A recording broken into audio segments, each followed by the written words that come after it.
Welcome to ADHD Power Tools, where we give you the tools to unlock the power within.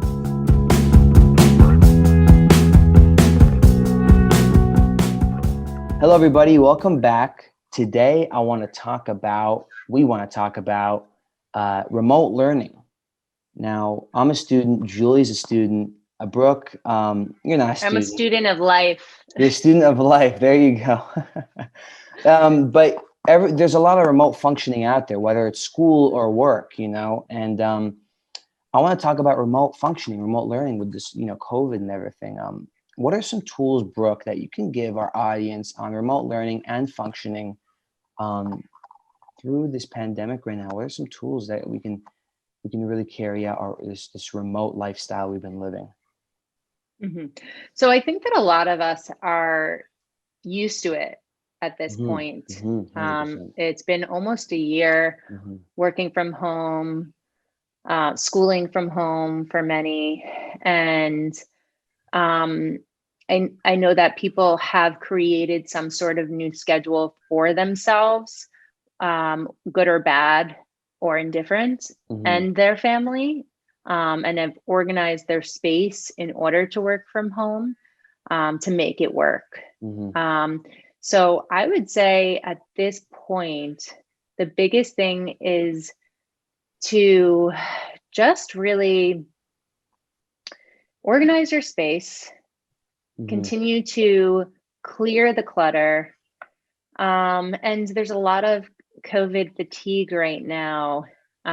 So maybe change up the schedule to make us neurodiverse people a little bit more excited about working from home or schooling from home.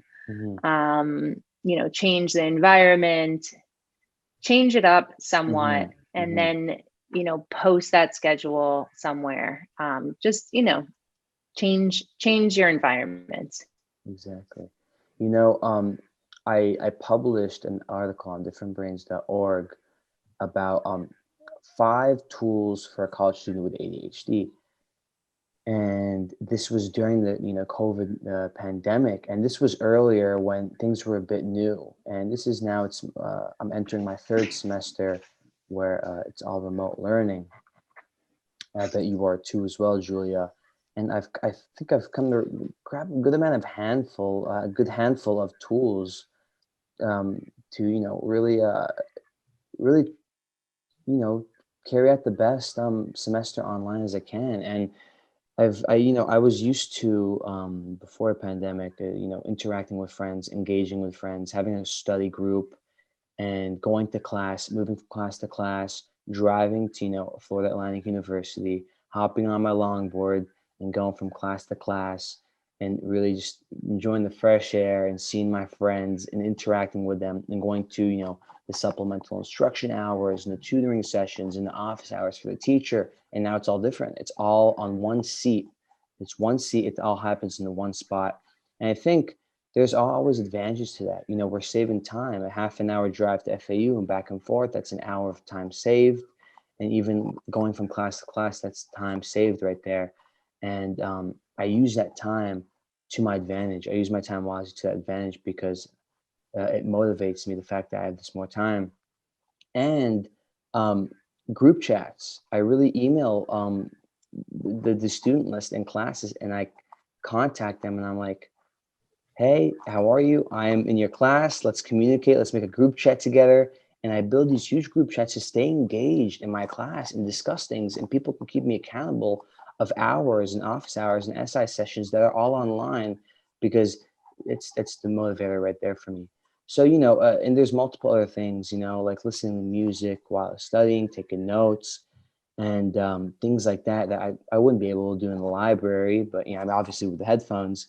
But now I have more privacy, and things are a little different, and just use it to your advantage and adapt, evolve to the changes around 100%. Yeah, one thing that I like what you said, as an ADHD coach, getting calls from college students all the time and parents of college students, one today in particular, it's that accountability, the accountability that you get from going to class, seeing peers, having these in-person relationships where you're not as exposed to it virtually. So I really like how you said that you sought out online communities in order to stay in touch, stay connected, and keep it in front of mind to hold yourself accountable to your assignments. It's like, I think it kind of works like a deadline date for us with ADHD. A due date always works. We kind of work best when there's a flame under us. We're like, oh no, you got, whether it's the last few hours, you actually do it. Rather than not having a deadline, having someone tell you, hey, are you going to go to the study session? Hey, are you going to class? Hey, did you do the homework? Let's do it together. Is kind of like a due date to me. It's like, okay, it gets me going. It gets me motivated. It gets me in the groove. And the worst part is actually doing it and reaching out to them in the first place. That's the smallest step. You just got to hop over. And after that, it becomes easy peasy. What about you, Julia? Yeah. So my experience with the whole remote learning has been a bit of a mixed bag, because there are some things I like about being home. Like, for example, you mentioned the transportation. Unlike you, I don't have my own car. So the way I got to school was via Lyft. And that cost a lot of money. And before the pandemic, I did have a job at my local supermarket, which is how I replenished the majority of that money. So when the pandemic occurred, it ended up saving me like $120, $150 a week of just transportation. But at the same time, my mom has an autoimmune disease. She didn't want me working because that's one of the jobs where you're most exposed to people. So I had to stop working, and I'm still not working.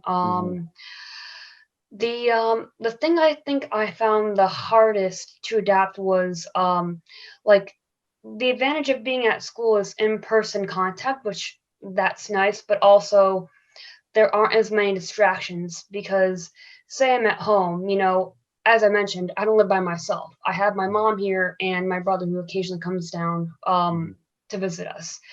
And sometimes I find it really hard to concentrate because, my mom's talking on the phone behind me or watching TV, and then I'm taking a test and I can't focus because all I can hear is Doc Martin in the background, and sometimes they're in the kitchen making noises.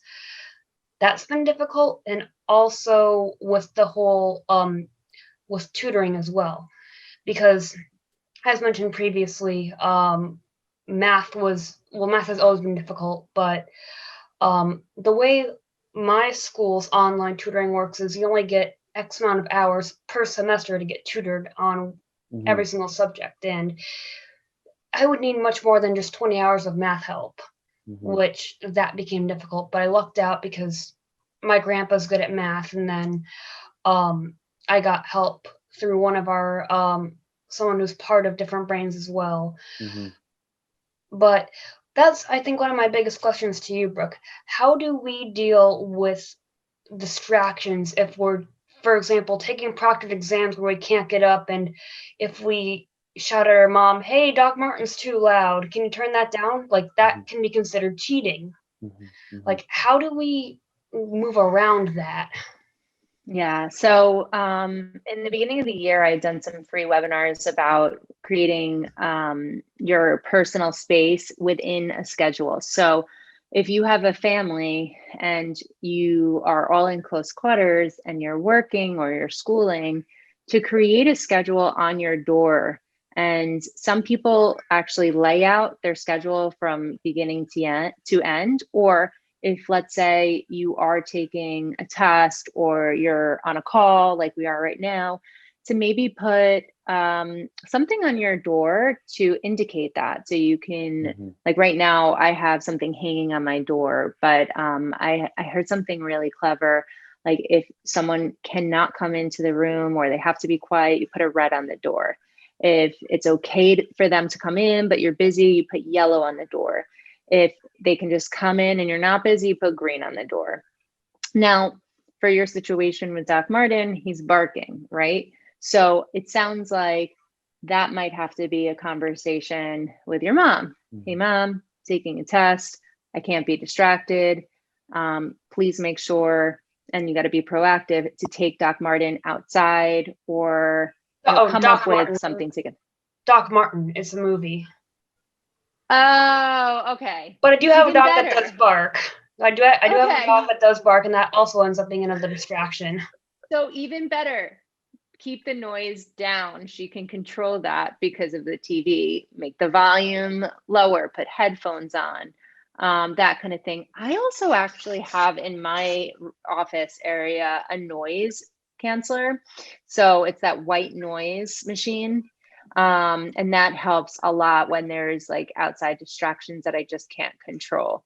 And it's right on the floor, right underneath me. So if I hear the dog barking from the other house next door from the courtyard, then I put that on and I'm good to go, and it's not distracting for anyone, and it's not considered cheating, and usually the other side of the screen doesn't hear it.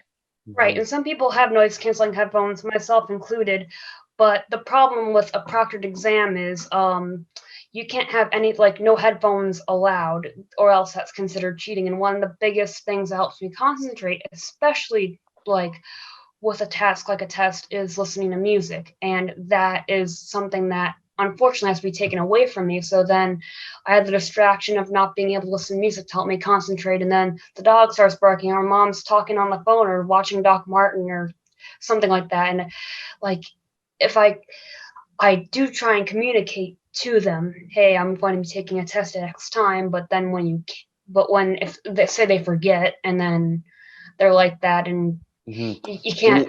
It happens to me too, Julia. I've two younger sisters and my mom and pops, and I let them know, I have an exam, and sometimes someone's not home, and I haven't told them I have an exam, and they come in really loudly, and it's like, I kind of, obviously it's on lockdown, proctor, and I'm freaking out, inside. I'm like, oh my God, my heart's racing. I'm going to get caught. Right.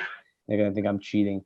But, Love our family members, but they're forgetful sometimes. Yeah, it's something like I got to deal with, and I try to let them know and communicate with them next time. And I made a little group chat with my family, and I let them know, exam starting at this time today. Please try to hang in there. Please meet me in the middle over here. Keep it low, But it's the proctored exams are a bit different, and I feel like some universities have to have some what do you call it? Like help for us with ADHD, like extra hours, extra time for an exam. Because I know a lot of universities offer that. Mine does, especially. Accommodations, yeah. That's the word I was looking for. And I know there has to be something like that, accommodations that they have. So always look into the accommodations your college or school has, because that could be very helpful.